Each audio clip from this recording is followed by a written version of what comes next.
Salut à toi et bienvenue sur Carocast. Découvre tout de suite l'épisode du jour. Bonne écoute. Bonjour à tous nos auditeurs. Aujourd'hui, nous avons l'honneur d'accueillir Natacha, une personne exceptionnelle, dont le parcours et les réalisations méritent d'être mis en lumière. Natacha, bienvenue à toi. Merci beaucoup de cet accueil et de cette introduction. C'est un grand honneur d'être là avec toi. Eh bien, merci, moi je suis ravie et on va commencer tout de suite. Est-ce que tu peux te présenter?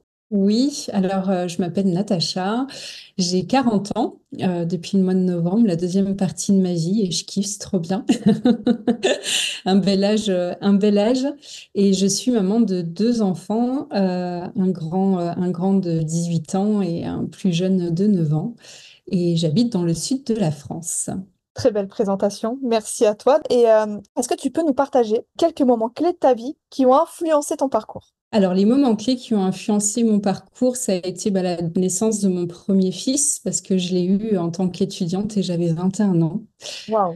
Donc, ça m'a fait grandir énormément et ce petit bout de chou a été vraiment mon boost pour continuer mes études. Alors, c'était rigolo l'anecdote, parce que je le déposais à l'école le matin et moi aussi j'allais à l'école. À l'époque, voilà, je préparais mon BTS optique pour devenir opticienne et je me suis dit, voilà, il y a un petit garçon derrière qui attend aussi que tu répondes à des attentes, donc lâche rien. Et donc ça a été un des moments clés de ma vie qui a déterminé tout le reste et ma motivation. Et le deuxième moment clé, ça a été mon burn-out. Après les évolutions professionnelles, je suis devenue manager commerce en grande distribution. Et c'est un métier très très riche et qui m'a beaucoup plu. Mais de la manière dont je l'ai appréhendé, ça m'a poussé voilà, au burn-out. Et donc ça a été aussi le grand moment clé du reste de ma vie et de ce que je fais aujourd'hui. Comment, en fait, tu peux réussir aujourd'hui à te dire que ton métier, tu l'aimes, mais qu'au final, physiquement et moralement, tu t'épuises? Qu'est-ce qui t'a amené, en fait, à ce burn-out? Ce qui m'a amené à ce burn-out, c'est, comme je disais, le regard que j'avais, de la manière dont j'ai appréhendé mon travail, et puis autour des schémas autour desquels je me suis construite. Moi, dans mon éducation, effectivement, il fallait faire des efforts. C'était normal. Pour être récompensé, il fallait faire des efforts. Donc moi, pour moi, il fallait faire beaucoup d'heures pour être récompensé, et même au-delà de ça, mériter, en fait. Mériter mes postes, mériter mes évolutions. Et donc, il y avait aussi cette notion de perfectionnisme. J'étais très, très, très perfectionniste. Et d'ailleurs, ça m'a interpellée parce qu'une de mes secondes, quand j'avais pris un nouveau poste, m'avait bousculée un petit peu et maladroitement, mais en tout cas, ça avait fait un impact. Elle me disait, mais c'est fou, on a l'impression que tu n'as pas d'émotion, tu es complètement un robot. Parce que c'est vrai que je faisais tout de façon mécanique et même dans ma communication, alors qu'aujourd'hui, voilà, je suis très spontanée et même dans ma communication, j'étais tellement dans l'hyper-contrôle et bridée que j'étais pas à l'écoute de moi-même dans cet hyper-contrôle. Donc, j'étais pas à l'écoute de mon épuisement physique et je lâchais rien, je lâchais rien, je lâchais rien. Parce que c'est comme ça que j'avais été éduquée. Et donc, jusqu'à ce que mon corps dise stop. Et donc, voilà. Et donc, après, là, j'ai pas eu le choix parce que mon corps a dit stop. Là, maintenant, tu vas te calmer et tu vas m'écouter. Et si tu devais me décrire des moments forts, en fait, au sein de ta carrière, toute ta carrière confondue, ce serait quoi? Alors, déjà, le moment fort, une de mes premières réussites, c'est d'avoir réussi en tant que jeune maman à arracher mon BTS optique pour moi, qui était voilà une jeune fille sortie de son bac littéraire qui savait pas compter jusqu'à 3. Et de passer à un BTS optique très scientifique, pour moi, ça a été ma victoire. Et en plus, parce que j'avais un petit en bas âge, donc psychologiquement, énergétiquement, ça me demandait une grosse logistique quand je voyais tous les autres du haut de leurs 18 piges là en train de kiffer et de faire leur soirée étudiante et que moi, je ne pouvais pas parce que j'avais mon petit à garder. Et je lâchais rien et ça a été une de mes premières victoires et puis même l'optique, ça a été un métier que j'apprécie encore aujourd'hui. Ensuite, quand je suis arrivée en grande distribution, ça m'a permis de me connecter à mon goût de l'accompagnement. Donc, ça a amorcé après le métier que je fais maintenant. Et ça a été vraiment un élément déclencheur sur la connaissance de moi-même, mais aussi de ma capacité à communiquer avec l'autre, à faire grandir une équipe. Ça m'a vraiment bousculée parce que je suis arrivée, je me souviens, j'avais été seconde dans un autre cadre, dans un magasin d'optique. Mais là, gérer des grosses équipes de 25 personnes, ça n'a rien à voir avec des personnalités différentes et avec des âges aussi différents parce que j'arrivais dans une équipe où il y avait des gens qui étaient là depuis 20, 30 ans. Et en plus, moi, la petite novice qui avait pas du tout fait d'école de commerce, j'étais juste opticienne, quoi.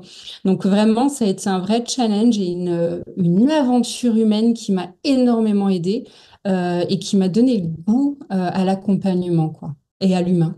En fait, déjà, je voudrais dire à tous ceux qui nous écoutent, pour tous les étudiants qui nous écoutent, oui, c'est possible de passer d'une section littéraire à une section scientifique. Et en plus de ça, de prendre du plaisir. Donc oui, c'est possible. Merci pour ça, Natacha. Et par rapport à ta vision, tout du moins à tes objectifs professionnels, justement aujourd'hui, où tu te situes par rapport à tout ça? Qu'est-ce que tu envisages à court et à long terme? Alors du coup, suite à mon burn-out, j'ai réfléchi effectivement à ma reconversion. Donc ça fait 4 ans que je suis sophrologue. Et donc, c'est intéressant que tu parles du corps parce que c'est vraiment la sophrologie qui m'a permis d'écouter mon corps davantage, mais au-delà du corps, mon âme, mes émotions. Et aujourd'hui, j'en ai fait mon métier. Depuis 4 ans, je me suis spécialisée dans la gestion du burn-out. Et là, depuis 1 an et demi, dans l'accompagnement justement des femmes ayant vécu un burn-out qui décident d'entreprendre. Parce que je me suis rendu compte sur mon chemin entrepreneurial qu'en fin de compte, toutes mes blessures liées au burn-out et surtout à ce qui m'avait poussé au burn-out n'étaient pas réglées. Notamment toutes les traces transgénérationnelles de ce qui avait été inculqué dans ma vision, dans mon éducation, mais aussi toutes mes pensées limitantes. La perte de confiance en soi, c'est quelque chose de très significatif après un burn-out, parce qu'on se sent tellement diminué. Parce que les personnes qui sont atteintes de burn-out sont très actifs et donc quand on est diminué physiquement et psychiquement, la confiance en soi, quand on redémarre une reconversion, qu'on reprend le travail, c'est pas évident. Et voilà, j'ai été face à ces problématiques quand j'ai entrepris. Et surtout que l'entrepreneuriat, je trouve, pour moi, je dis souvent que c'est un parcours de développement personnel. Parce que on a besoin de force, on a besoin de résilience, on a besoin de confiance, de prendre la mesure de l'estime de soi. Et donc, pour moi, ma vision, c'est vraiment de pouvoir apporter au maximum de femmes euh, cette croyance que c'est possible, de se connecter à leur potentiel, à leur fort intérieur, de pouvoir être dans la capacité d'être fière de ce qu'elles sont. La connexion à soi-même, c'est le plus beau cadeau qu'on puisse s'offrir, d'accepter qui on est tel que l'on est, avec sa différence et d'en être fier et de le porter fièrement et de porter cette voix. Donc, dans ce cadre-là, dans mes ambitions, c'est vraiment de créer une communauté vraiment solidaire autour de ça, autour de l'empowerment féminin, comme on dit, voilà, pour se la jouer un peu à la Merloc. Mais c'est vraiment ça, de pouvoir revenir aux essentiels de partage, de connexion d'âme et à travers She's Powerful Academy, c'est le nom de mon entreprise, c'est vraiment de créer cette synergie. J'ai d'ailleurs créé un groupe de réseautage d'entrepreneuses pour qu'on apprenne davantage à s'exprimer avec l'autre, avec confiance. Et grâce à cette entreprise, j'aimerais avoir un impact vraiment significatif et influencer le monde entrepreneurial. Et pour aller au-delà de ça, ma vision vraiment à long terme pour répondre à ta question, c'est de pouvoir aussi utiliser toutes ces influences pour avoir un impact significatif dans toutes les mesures humanitaires, mais aussi au niveau de l'éducation. Parce qu'aujourd'hui, il y a encore beaucoup, beaucoup d'enfants et même beaucoup de filles qui n'ont pas accès à l'éducation. Et je trouve ça tellement dommage. Et si un jour, voilà, j'ai la chance de pouvoir mener à bien mon projet et de pouvoir ouvrir des écoles, en tout cas, pouvoir mener ce combat, j'en serais vraiment ravie. T'es passionnée, Natacha, c'est hyper agréable de t'entendre. T'as un discours tellement positif, tellement doux et tellement plein d'énergie que ouais, ça donne envie tout simplement de se projeter, que tu puisses accompagner, nous accompagner, parce que les personnes qui nous écoutent, je pense que celles qui ont vécu ce que tu as vécu entendront ton message. Et bien évidemment, dans la description, je mettrai tes coordonnées pour que on puisse justement te contacter à ce sujet. Je ne sais pas comment ça se passe en fait au quotidien avec tes consultations, mais franchement, ça donne envie. Par rapport à tout ça, quelle est ta vision du monde? Comment tu décrirais justement ce que tu perçois? Alors, ma vision du monde, c'est intéressant que tu me dises ça parce que souvent je dis la sophrologie n'a pas changé ma vie, mais m'a permis de changer le regard que j'avais sur le monde et sur moi-même. Et je trouve ça merveilleux parce que c'est vraiment un éveil de conscience. Et comme dit la sophrologie de façon étymologique, c'est un peu, on muscle la conscience, l'entraînement de la conscience. Et donc, vraiment, le monde, pour moi, c'est déjà une beauté originelle. Et le monde est juste. Et ça, ça a été vraiment significatif pour moi, pour aller gagner en résilience par rapport aux événements que je peux vivre, les difficultés, les obstacles que je peux vivre au quotidien. Je me rends compte que, voilà, j'ai un regard davantage plus bienveillant sur ce qui peut arriver et avec un regard plus, tu sais, un peu comme, voilà, d'exploratrice. Voilà. C'est quoi le message que l'on me donne, les obstacles que je peux rencontrer, quel est l'apprentissage que je dois avoir. Et donc, ça m'a permis de grandir et ça m'a permis aussi d'accentuer cette résilience que je transmets aux femmes que j'accompagne, entre autres, et même voilà, dans mon éducation, auprès de mes enfants.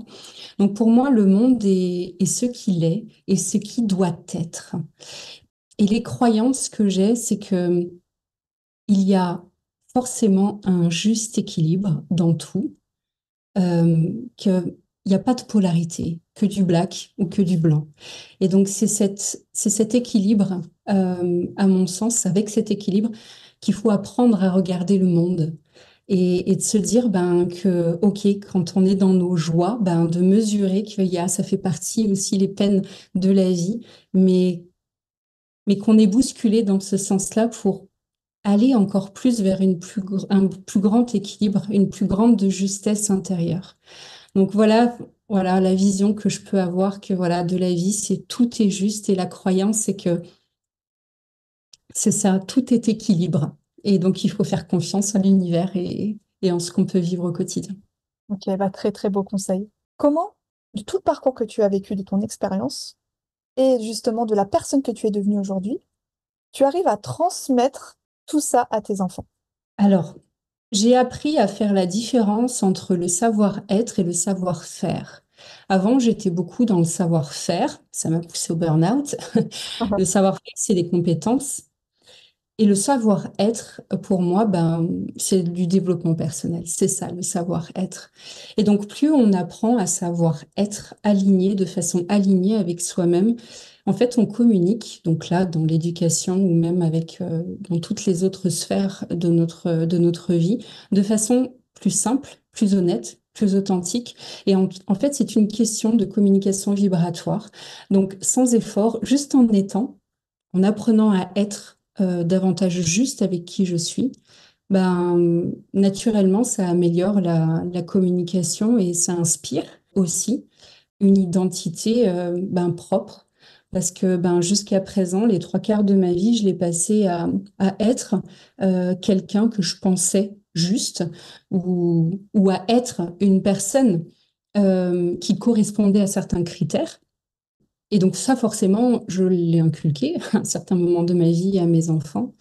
Et c'est vrai que ça s'est fait vraiment naturellement en osant être déjà moi-même. Ça donne une référence et ils s'imprègnent. Ils sont tellement intelligents. Il n'y a pas besoin de parole avec les enfants. C'est ça qui est fabuleux. Bon, parfois, voilà, un peu moins selon l'état d'être dans lequel on est, mais en tout cas, c'est des éponges énergétiques, émotionnelles. Donc, ça s'est fait vraiment naturellement. J'ai une dernière question pour toi, Natacha. Oui. Si tu devais décrire le super pouvoir que tu détiens, quel serait-il?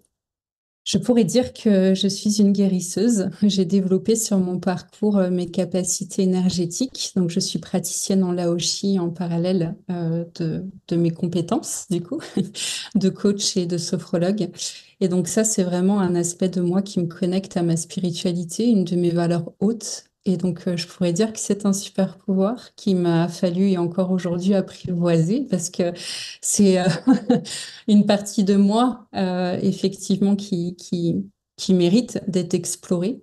Donc, voilà, ça serait ça. Je suis une guérisseuse, ça serait mon super pouvoir. T'es une guérisseuse, mais c'est vrai qu'en plus, ça se ressent avec ta manière d'être, t'es douce, t'apportes tellement de choses juste en communiquant. Moi, tu m'apportes énormément, tu vois, pendant cette interview. Donc, merci beaucoup pour ton partage très personnel.